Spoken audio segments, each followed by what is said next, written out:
OK， 今天我40岁了，对，就在录制视频的今天是我农历年的生日。那在40岁的生日这一天呢，我做了一个决定，就是我不要再拼命努力了。那我知道这听起来可能像是钱赚够了要躺平，恰恰相反，这是一件我这辈子做过的最难的一件事情，因为我过去这40年，我发现我唯一会的就是紧绷和努力。但是我现在意识到，如果我想去解锁人生的下一个篇章，我需要一个全新的东西，那就是放松。啥？放松就这？我知道你在想什么，但我想说，大多数人对放松的理解是错的。放松它不是躺平，不是享乐，更不是成功之后才配拥有的奖赏，它反而是你突破瓶颈、打开下一扇门的前提。而我在40岁把它当成人生课题，是因为3样东西：一个困惑，我手腕上的一个伤疤和一本书。你叫什么名字？Orion 啊，我叫 Ray， 谢谢。那这个困惑呢，来自于纳瓦尔的一句话，他说：那如果你想变得富有，你就把时间花在学习、赚钱或者放松上，其他的一切都外包或忽略。那学习赚钱我理解，那过去10几年我一直都在做这2件事情，也是我在频道和社群里一直倡导的。但是为什么要花时间在放松上呢？这件事儿我一直没能系统性的想清楚。那今年年初呢，很偶然的读了一本很老的书，叫做Psycho Cybernetics， 中文翻译叫做心理控制术。那读完之后呢，他帮我解答了我对纳瓦尔放松哲学的困惑。所以接下来我想结合我自己的经历，聊一聊为什么想要解锁人生的新篇章，我们每个人都要学习放松。我就要一个润喉茶，这是一壶。那大家经常在视频里看到我带着这个 Apple Watch 啊，我其实并不是很喜欢戴表，我戴它更多的是掩盖我左手腕上一道非常大的伤疤。别多想，这不是我自己想不开自己割的，但是这道伤疤呢，某种程度上是我紧绷的一生的缩影。这就是我的生日宴。高1的时候啊，我妈在我们住的煤矿外面开了一个小饭馆，那生意特别小，但是很辛苦。周末放假回家呢，我都会去帮忙，经常忙到后半夜，然后我们就推着3轮车回家。有一天好像是煤气罐没气儿还是怎么样，具体原因我忘了啊。我就记得当时就我跟我妈2个人，然后一堆客人等着，特别着急，然后我就去用那个菜刀去劈柴帮忙生火。结果一个不小心把手砍到我的左手腕上，然后血就一下子喷了出来，我当时都看见骨头了，当时吓坏了，然后我就没敢跟我妈说，怕影响她干活，然后我就说我不小心割了手了，然后捂着手腕就跑到一个小诊所。那医生帮我止了血，缝了很多针啊，那个诊所特别简陋，医生水平也有限，导致这个伤口长住之后啊，神经有点错乱，我虎口的这个位置啊，到现在都是麻木的，没有什么感觉，但碰那个伤疤呢，就会奇痛无比，而且特别的麻。所以如果有人跟我打架，他只需要用力打我左手腕就可以一下制服我。那等我带着伤回到学校之后啊，别人问我怎么回事，然后我就开始说谎了。我说我是自己在用菜刀玩乱砍的时候不小心砍到自己的。那这个谎言还有不同的版本，你比如有时候取决于对方是谁啊，我会说是我小时候跟别人打架被砍的，这样会让对方觉得我很 tough。那这些谎言我说多了，到最后我自己都有点信了，成了别人问我的时候的默认反应，我甚至不意识到自己在说谎。那为啥说谎呢？最早就是因为不想让别人看不起我，别人放假都是出去旅游，而我放假就是为了生计，在一个又小又破的餐馆里帮忙，还情急之下砍到了自己。再到后来，我就单纯的就想把这道伤疤跟它代表的东西藏到我的心里，给我一个目标和力量，那就是我要逆天改命。所以我就一直绷着一口气儿，就想要靠努力去改变命运。那高2那年呢，我超级的努力，每晚都学到1、2点，然后早上5点起床，然后一下子考到了理科班的第3名，一直到高3成绩都是很好的，所有人都觉得我能够考个好大学，但是我最后考砸了，只上了一个2本。但是神奇的事情发生了啊！我上了这个2本的学校，没有高考的压力，没有别人的期待和瞩目，我反而开始放飞自我了。我开始读书、听英文播客，甚至自己打工、微型创业。那段时光是我人生成长蜕变最快的一段时间，某种程度上就造就了今天的我。OK， 那这里必须打住啊，否则我的事儿可以说个没完。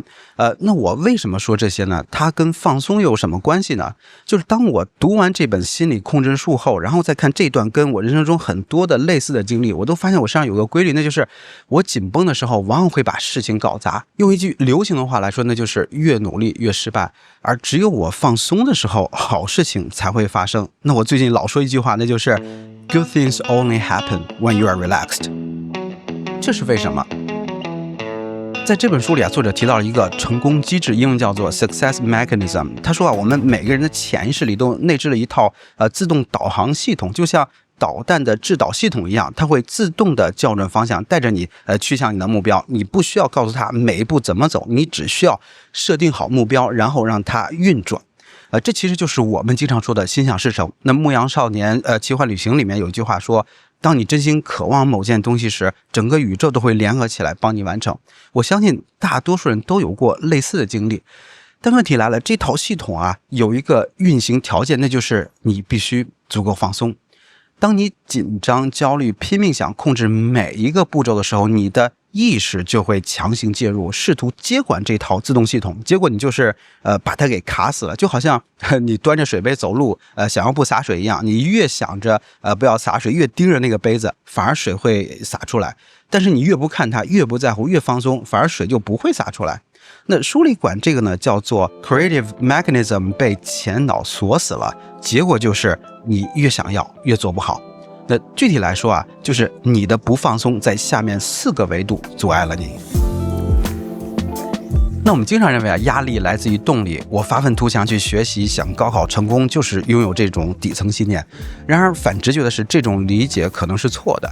书里举了一个实验，就是当动物在没有太大压力的情况下学习一个新环境，它们会形成非常广阔的认知地图，去探索各种可能性，对周围的环境形成一个全面的理解。但如果压力非常大，那这个认知地图就会急剧的收窄，它们只盯着眼前最紧急的东西，其他的一概看不见。Pressure retards learning， 压力会直接拖慢你的学习，而且它不只是慢，你学的窄了。压力越大，学习越低效，学得越窄，这就导致你不够灵活。到了真正面对挑战的时候，表现自然就会变差。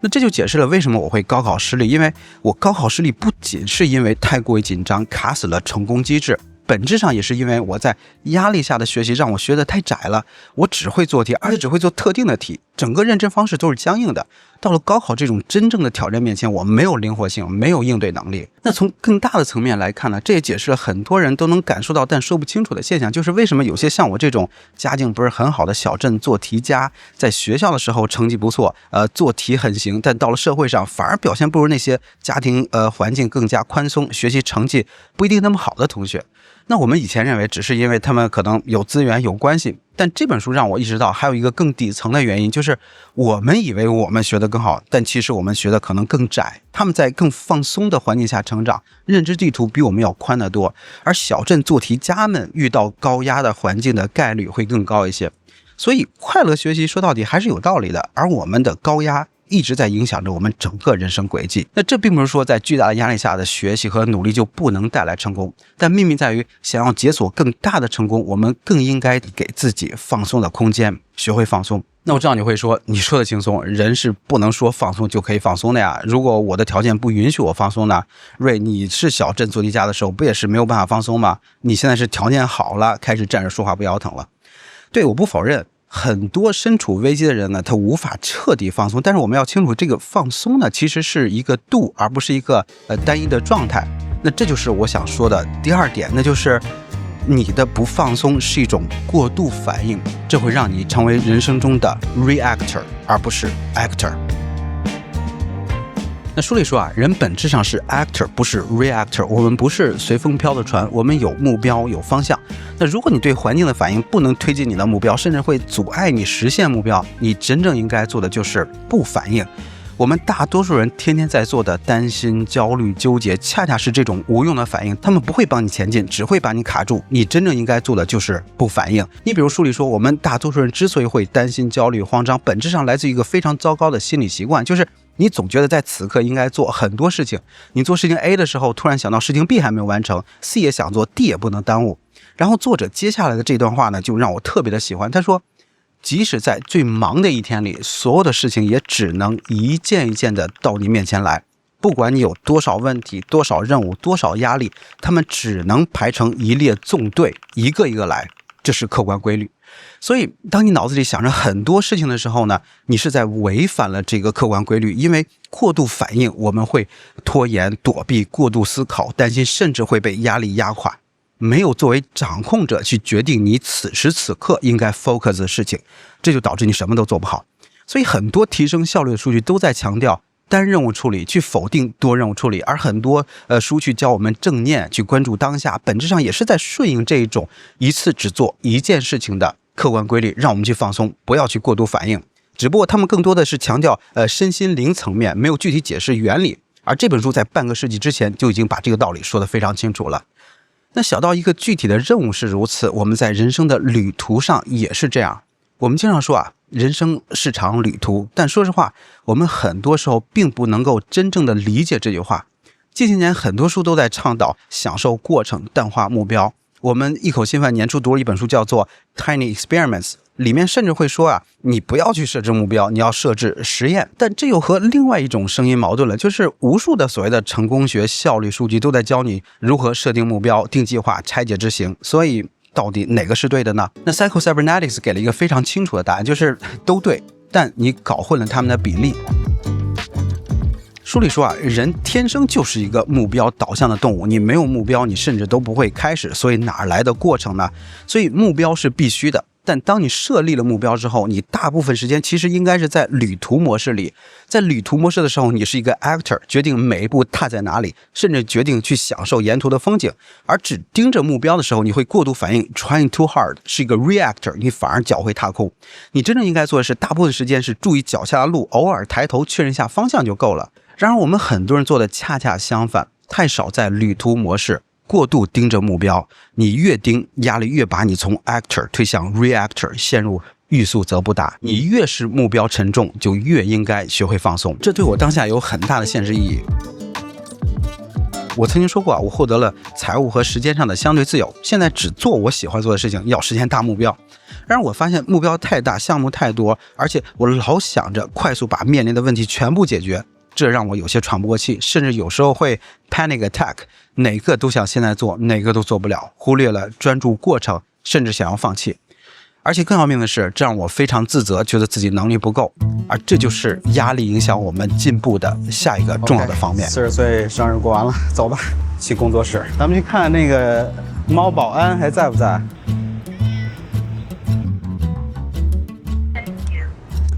那这两天在 Twitter 上看到一个关于亿万富翁 Mark Andreessen 的一段非常有争议的讨论。他在接受采访的时候说他极少会去反思，甚至他读过400多伟大的企业家的传记，发现这些人几乎不去自我反省。That you don't have any levels of introspection. Yes, zero, as little as possible. Why? Move forward, go. Yeah, I don't know. I found people who dwell on the past get stuck in the past. It's a real problem, and it's a problem at work and it's a problem at home. 他批评自我反省是近现代人为编造的产物，是一种罪恶感驱动的心理哲学运动。而古代的伟人并不这样，他们只会向外向前去建造伟大的事情，而不是坐在那里去自我批评，怀疑自己，活在过去。那他的这段言论一出网上就炸锅了，批评他的人跟同意他的人吵了起来，而 Mark 本人也不消停，在 Twitter 上跟反对他的人没完没了的对线。那我知道他说的这句话呢肯定是极端了，但是我看了之后就想，这不正好跟我想要分享的观点不谋而合吗？那我们所说的这个自我反省放到今天聊的成功机制上来说，就是纠错机制。纠错本身没有错，你的成功机制需要纠错，就像导弹需要不断的调整方向才能击中目标。但书里紧接着说了一个关键的前提，就是这种纠错想要有效，它必须是 subconscious、automatic and spontaneous 的，也就是说纠错必须发生在潜意识层面，是自动的、自发的，而任何有意识的去做自我批评和自我纠正，本质上都是过度纠错，害处大于好处。为什么？举个例子你在台上做演讲，你的眼睛会不自觉的去扫观众的表情，那如果有人皱眉了，你可能会下意识的放慢语速，或者换一种方式来解释，你甚至不会意识到自己在做这件事情。这就是潜意识层面的纠错，它在后台默默的运行，非常的精确，很高效。但如果你在演讲的时候突然有人站起来嘘你，或者你脑海中自我批评的声音足够的大，那这个纠错信号呢就从潜意识层面拉到了意识层面，你的注意力就完全被打断了，你开始怀疑和否定自己，系统过载，你乱了阵脚。同样的纠错信号在潜意识里是帮助你的，但是到了意识层面就变成了干扰。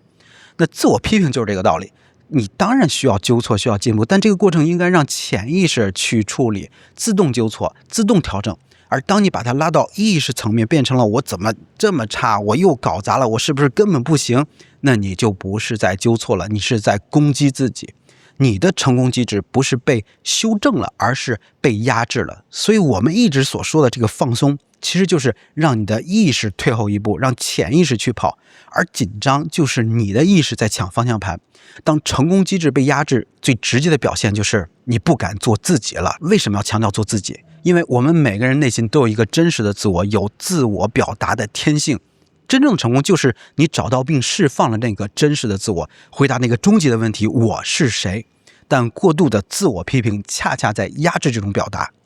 我经常说啊，作为一个 YouTuber， 你想要成功其实非常简单，你只需要把你在私下镜头外的表达状态搬到镜头上就可以了。在镜头外，你可以在没人的时候冲着镜子扮鬼脸，随意的唱歌讲段子，自信满满，但一到镜头前你就变了另外一个人，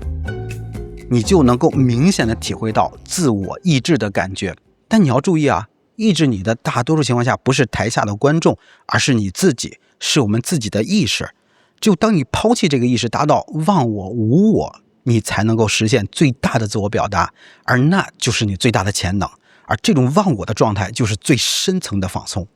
但很少有人能做到，包括我在内。而那些能够做到的人很难不成功。那舞台上和镜头前的例子是一个既特定也通用的例子，因为我们都活在自己的人生舞台上，我们很多时候没有意识到我们在自我抑制，而你越是压抑自己，不释放你独特的人格和天性，你距离你想要的成功就越远。这就是为什么我在40岁的时候，我决定去追求一个松字，去获得所谓的松弛感。但是道理懂了，很多时候我就是控制不住自己，会紧绷起来，在意识层面自我批评。那这就是我下面想要分享的，我从这本心理控制术里学到的最重要的一课，那就是和过去的那个稻草人说再见。那我们回到 Mark 那个采访啊，你注意到没有？他说自我批评是一种罪恶感驱动的心理哲学，而习惯这些的人呢，往往活在过去。那这本书里恰好也提到这一点，作者说 Don't fight the strong man out of the past， 不要和过去的稻草人较劲。你现在感受到的很多紧张和自我批评，不是在反映当下的事，而是在反映一个早就不存在的威胁。就好像高考已经过去了很多年，但是我们很多人依然会梦到它，而大多数时候它是个噩梦。那我经常跟朋友聊，就是很多人在生存模式里待太久了，处处 reactor， 处处紧绷，但你早就不在那个环境里了，你已经安全了，但是你的系统还在按照当年的程序运转。我们不知道探索模式该怎么玩，我们不知道怎么做回 actor， 因为紧绷太久了，以为这是唯一的活法。而我在视频开头说的我的这个伤疤，就是我的稻草人，我用说谎把它藏到最深的角落，不面对它就无法跟他说再见，他时不时会跳出来抑制你成为真正的自己。所以我今天就把它说出来，就是想和他去说再见。那你的稻草人可能跟我的不一样，他可能是小时候被否定的那句话，是被当众羞辱的那个瞬间，是被惩罚后学会的那种恐惧，是每一次你不够好的暗示。但不管它是什么，它都是过去的东西，不属于你的现在。那我们之前读的《被讨厌的勇气》里说过一个很多人接受不了的观念，就是创伤不存在。这不是说痛苦不存在，而是说你现在的反应不是过去的那个事件强加给你的，你是有选择的。这和心理控制术说的是同一件事情。书里说得很清楚，你面对一个不真实的问题，最好的反应其实就是不反应，反应了就是 reactor， 是紧绷，不反应就是 actor， 就是放松。所以我们一直说的学会放松，本质上是指我们要学会对那些不存在的问题，那些被我们过度夸大的问题，那些能够伤害我们的情绪和环境的不反应，获得那个松弛感，让那个稻草人倒下，让你的成功机制重新为你真实的运转，实现最大的自我表达，解锁人生的下一个篇章。这就是为什么我40岁的时候决定不再努力，把学会放松当成重要的人生课题。纳瓦尔说人生3件事， Learn, Earn, Relax， 前2个我过去花了30年都在做，现在我要开始第3件事情了，因为 Good things only happen when you are relaxed。